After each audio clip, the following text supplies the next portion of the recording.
எல்லாருக்கும் வணக்கம். Welcome to ருசியோ ருசி. இன்றைக்கி நம்ம ருசியோ ருசி சேனலில் பார்க்க போகிறது வரக்கூடிய ஜேஷ்ட அமாவாசை அப்படின்னு சொல்லப்படக்கூடிய சோமவார அமாவாசை, வைகாசி அமாவாசை, இப்படி இந்த அற்புத நாளின் பொழுது நம்ம வீடுகளில் எந்த மாதிரியான விஷயங்களை மறந்தும் செய்யக்கூடாது அப்படிங்கிறதுக்குண்டான அனைத்து விதமான தகவல்களையும் தான் நம்ம இன்றைக்கி இந்த பதிவின் மூலிமா தெரிஞ்சுக்க போகிறோம்.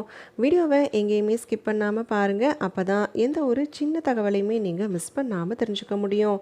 இப்போ நம்ம ஸ்டார்ட் பண்ணிடலாம்.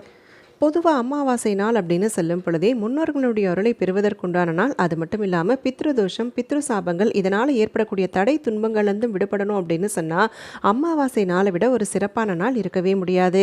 ஒரு சில குறிப்பிட்ட மாதங்களில் வரக்கூடிய அமாவாசை அப்படிங்கிறது ரொம்ப ரொம்ப முக்கியமானதாக பார்க்கப்படுது. அதில் ஒன்று தான் இந்த ஜேஷ்ட அமாவாசை. ஜேஷ்ட அமாவாசை அப்படிங்கிறத வைகாசி அமாவாசை அப்படின்னு சொல்லுவாங்க. இப்போ மகாலய அமாவாசை அப்படின்னு சொல்லி புரட்டாசி அமாவாசையை எப்படி நம்ம சொல்லி சிறப்பான முறையில் வழிபாடு அனைத்துமே மேற்கொள்கிறோம், அதற்கு இணையான பலன்களை தரக்கூடிய ஒரு அமாவாசை அப்படின்னு பார்த்தா அது இந்த ஜேஷ்ட அமாவாசை. பொதுவாக ஒவ்வொரு மாதமும் பார்த்தீங்க அப்படின்னாக்கா அதில் வரக்கூடிய அமாவாசை திதி நாளின் பொழுது முன்னோர் வழிபாட்டுக்கு உகந்த நாள் அப்படின்னு சொல்லிட்டு அந்த நாளில் நம்ம முன்னோர்களை முன்னிலைப்படுத்துவது அப்படிங்கிறத செய்கிறோம். அப்படி அந்த விதத்தில் இந்த வைகாசி மாதத்தில் வரக்கூடிய ஜேஷ்ட அமாவாசை அப்படிங்கிற இந்த நாளானது சனி பகவானுடைய அவதார திருநாளாகவும் பார்க்கப்படுது. அதனால தான் இந்த சனி ஜெயந்தி அப்படின்னு சொல்லி இந்த குறித்த நாளன்னைக்கு நம்ம கொண்டாடுவது அப்படிங்கிறத செய்கிறோம்.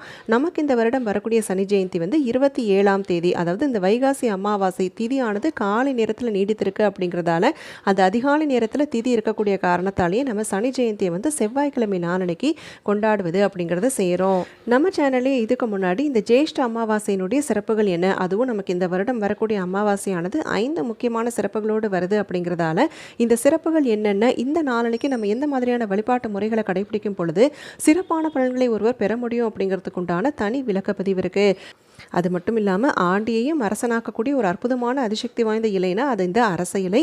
அதுவும் இந்த சோமவார அமாவாசை அப்படின்னு சொல்லும் பொழுது அரச மரத்திற்கு முக்கியத்துவம் வந்து வழிபாடு மேற்கொண்டாலே கண்டிப்பாக நம்ம மகத்தான பலன்களை பெற முடியும். அப்படிப்பட்ட இந்த அரச இலையை பயன்படுத்தி எந்த மாதிரியான ஒரு வழிபாட்டு முறையை நம்ம வீடுகளில் கடைபிடிக்கலாம் அப்படிங்கிறதுக்கு உண்டான இன்னொரு தனி விளக்கமான பதிவு இருக்குது. 2 பதிவினுடைய லிங்கையுமே நான் வீடியோவோட டிஸ்கிரிப்ஷனில் தரேன், கண்டிப்பாக பார்த்து பயன்பெறுங்க. சரி, இந்த ஜேஷ்ட அமாவாசை அப்படின்னு சொல்லும் பொழுதே இந்த அமாவாசை நாளின் பொழுது சனி பகவான் அவதரித்தார் அப்படிங்கிறதாலையும் முன்னோர்களுக்குரிய கிரகமாக கருதப்படக்கூடிய சனி பகவானுடைய அவதார திருநாளும் சேர்ந்திருக்கு அப்படிங்கிறதால ஒரு சில குறிப்பிட்ட விஷயங்களை நம்ம செய்யணும், ஒரு சில விஷயங்களை நம்ம செய்யாமல் இருக்கணும். சரி, எதெல்லாம் செய்யணும் அப்படிங்கிறதையும் தெரிஞ்சுக்கலாம். நம்ம நிறைவாக எதெல்லாம் செய்யக்கூடாது அப்படிங்கிறதையும் வரிசைப்படுத்தி பார்த்துக்கலாம். முதல்ல செய்ய வேண்டியவை. ஜேஷ்ட அமாவாசை அப்படின்னு சொல்லும் பொழுதே முன்னோர்களுக்கு தர்ப்பணம் கொடுப்பது, விரதமிருந்து வழிபாடு மேற்கொள்வது அப்படிங்கிற இந்த குறிப்பிட்ட விஷயங்களை கட்டாயம் செய்யணும். அது மட்டும் இல்லாமல் தான தர்மங்கள் மேற்கொள்வது அப்படிங்கிறது நமக்கு சிறப்பான பலன்களை பெற்று தரும். முன்னோர்களுடைய பெயரால் தானம் தந்தோம் அப்படின்னு சொன்னால் இதனால் முன்னோர்கள் மகிழ்ந்து நமக்கு இருக்கக்கூடிய எல்லா விதமான சாபங்களையும் விலக்கி நன்மைகள் அனைத்துமே தேடி வருவதற்குண்டான அருளை வழங்குவாங்க. அதனால தான தர்மங்கள் மேற்கொள்வது அப்படிங்கிறத செய்துக்கலாம். தான தர்மங்கள் அப்படின்னு சொல்லும் பொழுது தானங்களே சிறந்ததாக சொல்லப்படக்கூடிய அன்னதானத்தை மேற்கொள்ளலாம், இல்லை வஸ்திர தானம் மேற்கொள்வது அப்படின்னாலும் செய்துக்கலாம். அடுத்தபடியாக யம தர்மர் மற்றும் முன்னோர்களுக்கு உகந்த திசையாக கருதப்படக்கூடிய தெற்கு திசையை நோக்கி நல்லெண்ணெய் தீபம் ஏற்றுவது அப்படிங்கிறது ரொம்பவுமே ஒரு சிறப்புக்குரிய செயலாக பார்க்கப்படுது. பொதுவாகவே நம்மளுடைய வீடுகளில் முன்னோர்களுடைய படத்தை வந்து தெற்கு திசை பார்த்த மாதிரி தானே நம்ம வைத்திருப்போம். அப்படி அந்த தெற்கு திசை பார்த்த மாதிரி இருக்கக்கூடிய முன்னோர்களுடைய படத்திற்கு முன்பாக நல்லெண்ணெய் தீபம் ஏற்றுவது அப்படிங்கிறத செய்துக்கோங்க. காலையில் எழுந்ததுமே திதி தர்ப்பணம் கொடுக்கக்கூடியவங்க இந்த குறித்த செயலை செய்துட்டு தர்ப்பணம் கொடுத்ததுக்கு அப்புறமா முன்னோர்களுக்காக படையலிட்டு வெளிப்படுவது அப்படிங்கிற செயல்கள் அனைத்துமே செய்துக்கலாம். அடுத்தபடியாக இந்த குறித்த நாளன்னைக்கு நம்ம காகத்திற்கு உணவு வைப்பது அப்படிங்கிறத கண்டிப்பாக செய்யணும். காகம் அப்படிங்கிறதே சனி பகவானுடைய வாகனம் இல்லைங்களா? அது மட்டும் இல்லாமல் முன்னோர்கள் காகத்தின் வடிவில் வந்து நம்ம வைக்கக்கூடிய உணவை உட்கொண்டாங்க அப்படின்னு சொன்னாலே அதனால் நமக்கு இருக்கக்கூடிய எல்லா விதமான பித்ருதோஷமும் பித்ரு சாபங்களும் விலகப்பெறும் அப்படிங்கிறதால கட்டாயம் இந்த ஒரு செயலை நீங்கள் செய்துக்கணும். எல்லா நாட்களையுமே நம்ம காகத்திற்கு உணவு வைப்பது அப்படிங்கிறது ஒரு சிறப்பான செயலாக இருந்தாலுமே இப்போ ஒரு சிலர் வந்து வேலை பளுவின் காரணமாக தினசரி செய்ய முடியல அப்படின்னு சொல்லும் பொழுது கூட இந்த ஜேஷ்ட அமாவாசை அப்படிங்கிறது நமக்கு இந்த வருடம் திங்கக்கிழமையோடு சேர்ந்து வந்திருக்கு அப்படிங்கிறதால கட்டாயம் இந்த செயலை நீங்கள் செய்ய மறக்காதீங்க.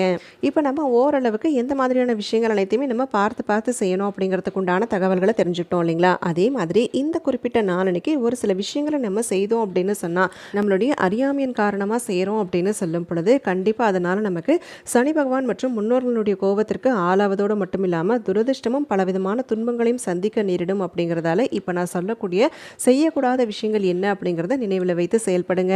நமக்கு வருடத்தில் வரக்கூடிய 3 முக்கியமான அமாவாசைகள் ரொம்பவுமே ஒரு சிறப்புக்குரிய அமாவாசைகளாக பார்க்கப்படுது. அதாவது ஆடி அமாவாசை, மகாலய அமாவாசை, தை அமாவாசை, இந்த 3 நாட்கள்லையுமே நம்ம முன்னோர்களுக்கு உண்டான விஷயங்கள் அனைத்துமே பார்த்து பார்த்து செய்வோம். அப்படி அந்த மாதிரி தான் இந்த ஜேஷ்ட அமாவாசை அப்படிங்கிறது ரொம்பவுமே ஒரு முக்கியமான அமாவாசைகளில் ஒன்றாக பார்க்கப்படுது. அதனால் இந்த நாளன்னைக்கு கண்டிப்பாக வீடுகளில் அசைவம் தவிர்ப்பது அப்படிங்கிறத செய்யணும். அதே போல் மது, புகையிலை இது அனைத்தையுமே தவிர்ப்பது அப்படிங்கிறத செய்துக்கோங்க.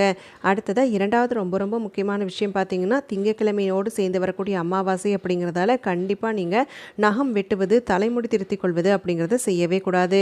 மீறி நம்ம செய்கிறோம் அப்படின்னு சொல்லும் பொழுது கண்டிப்பாக இதனால் நமக்கு துரதிர்ஷ்டமானது ஏற்படும். அடுத்ததாக மூன்றாவது முக்கியமான விஷயம், எக்காரணம் கொண்டும் இந்த குறித்த நாளன்னைக்கு வீட்டை சுத்தப்படுத்துவது அப்படிங்கிறத செய்யக்கூடாது.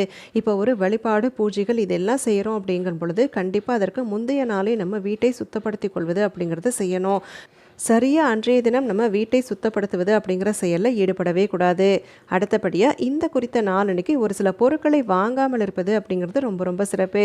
அப்படி அந்த விதத்தில் நம்ம காலணிகள் வாங்குவது அப்படிங்கிறது செய்யக்கூடாது. கால் மிதியடிகள் வாங்குவது அப்படிங்கிறது செய்யக்கூடாது. வீட்டை சுத்தப்படுத்துவதற்கு தேவைப்படக்கூடிய பொருட்களை வாங்குவது அப்படிங்கிறது செய்யக்கூடாது. ஏன் குறிப்பிட்டு சொல்கிறேன் அப்படின்னு பார்த்தீங்கன்னா, இந்த மாதிரியான பொருட்களை ஒரு சில முக்கியமான விசேஷ தினங்களில் நம்ம வாங்கும் பொழுது கண்டிப்பாக அதனால் நமக்கு சுபகாரிய தடைகள் ஏற்படுவதற்குண்டான வாய்ப்பு இருக்குது. அதனால் எப்பயுமே ஒரு சில முக்கியமான வழிபாடு செய்கிறோம், முக்கியமான பூஜைகள் செய்கிறோம் அப்படின்னு சொல்லும் பொழுது இந்த மாதிரியான பொருட்களை வாங்குவது அப்படிங்கிறத தவிர்த்து கொள்ளுங்க. அடுத்தபடியாக இந்த குறிப்பிட்ட நாளன்னைக்கு பால் காய்ச்சுவது, நீங்கள் புதுசாக வாடகை வீடு குடி போகிறீங்க அப்படின்னு சொன்னாலோ, இல்லை புதுமனை புகுவிழா வைக்கலாம் அப்படின்னு சொல்லி யோசனை இருக்குது அப்படின்னாலோ கண்டிப்பாக இந்த வைகாசி அமாவாசை, ஜேஷ்ட அமாவாசை நாளின் பொழுது வைப்பது அப்படிங்கிறது செய்யவே கூடாது. இதுக்கு அடுத்தபடியாக எக்காரணம் கொண்டும் நீங்கள் கூச்சலிடுவது, சண்டை போடுவது, கோவப்படுவது அப்படிங்கிறத கண்டிப்பாக இந்த நாளன்னைக்கு தவிர்த்து கொள்ளுங்க.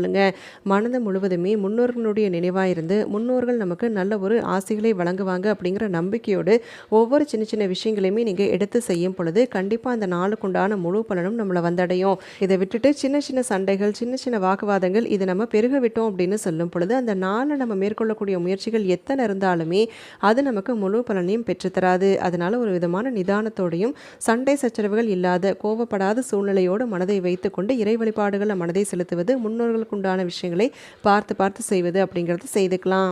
இப்போ நம்ம ஓரளவுக்கு எந்த மாதிரியான விஷயங்களை இந்த ஜேஷ்ட அமாவாசை நாளின் பொழுது கடைபிடிக்கணும், எதையெல்லாம் கட்டாயம் தவிர்த்து கொள்ளணும் அப்படிங்கிறதுக்கு உண்டான முழு தகவல்களையுமே பார்த்து தெரிஞ்சுட்டோம் இல்லைங்களா? இப்படி இந்த வளங்கள் பெருகக்கூடிய மாதமாக கருதப்படக்கூடிய வைகாசி மாதம், அதில் வரக்கூடிய அமாவாசை, ஜேஷ்ட அமாவாசை நாளின் பொழுது எல்லாருமே எல்லா விதமான நற்பலன்களையும் பெறணும் அப்படின்னு சொல்லி நானும் உங்களுக்காக மனதார வேண்டிக்கிறேன்.